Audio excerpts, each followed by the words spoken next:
Hello दोस्तों, नमस्कार। स्वागत है आपका हमारे चैनल पर।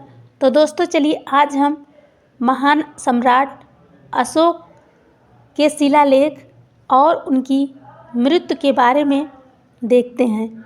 तो दोस्तों चलिए देखते हैं। पहले शिलालेख। सम्राट अशोक द्वारा परिवर्तित कुल 33 अभिलेख प्राप्त हुए हैं, जिन्हें अशोक ने स्तंभों, चट्टानों और गुफाओं की दीवारों में अपने 269 ईसा पूर्व से 231 ईसा पूर्व चलने वाले शासनकाल में खुदवाए। ये आधुनिक बांग्लादेश, भारत, अफ़गानिस्तान, पाकिस्तान और नेपाल में जगह जगह पर मिलते हैं और बौद्ध धर्म के अस्तित्व के सबसे प्राचीन प्रमाणों में से हैं।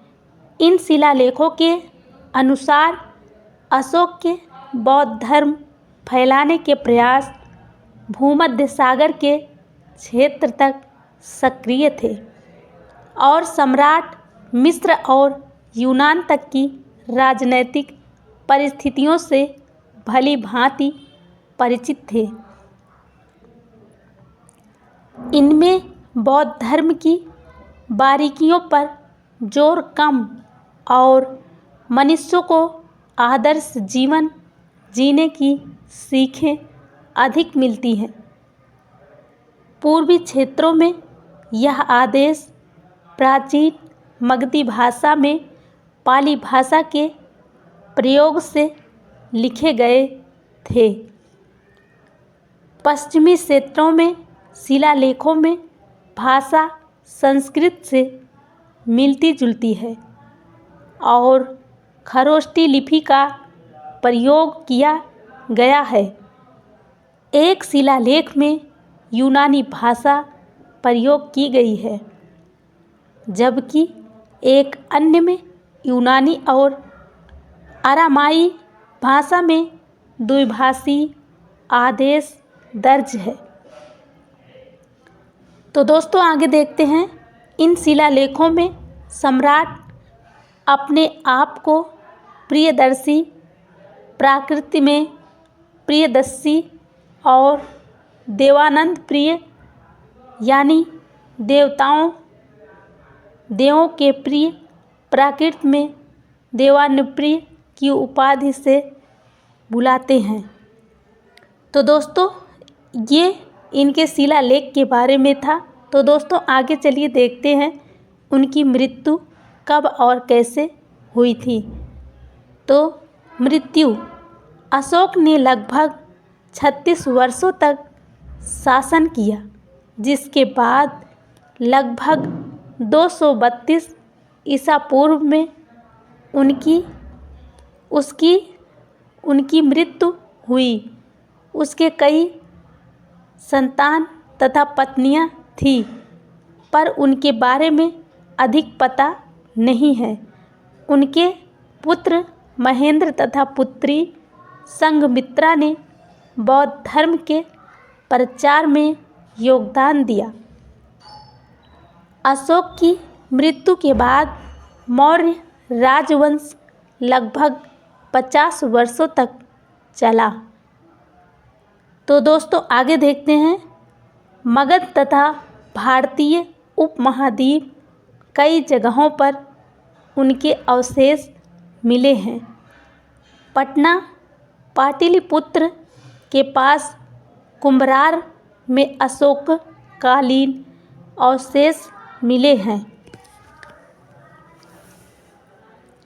लुम्बिनी में भी अशोक स्तंभ देखा जा सकता है।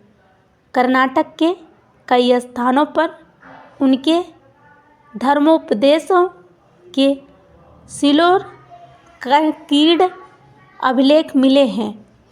मगध साम्राज्य के महान मौर्य सम्राट अशोक की मृत्यु 237 से 236 ईसा पूर्व में लगभग हुई थी।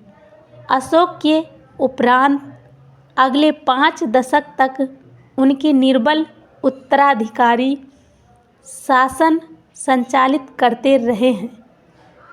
जैन, बौद्ध तथा हिंदू ग्रंथों में अशोक के उत्तराधिकारियों के शासन के बारे में परस्पर विरोधी विचार पाए जाते हैं।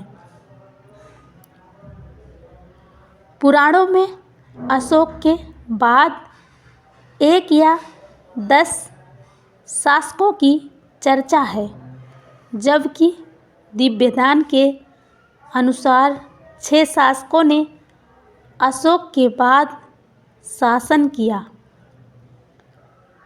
अशोक की मृत्यु के बाद मौर्य साम्राज्य पश्चिमी और पूर्वी भाग में बंट गया।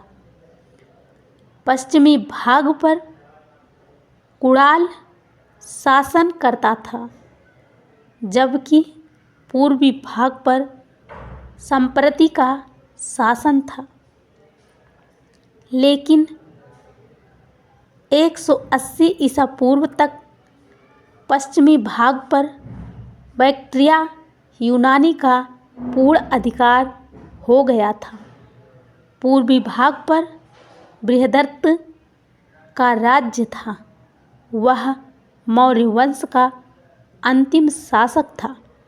सम्राट अशोक अपने समय के महान सम्राट थे। उनकी होड़ कोई नहीं कर सकता। तो दोस्तों, इस तरह से मोटिवेशनल स्टोरी सुनने के लिए हमारे चैनल को सब्सक्राइब करें, वीडियो को लाइक करें, कमेंट करें और शेयर करें। तो दोस्तों, मिलते हैं अगले वीडियो में। तब तक के लिए धन्यवाद।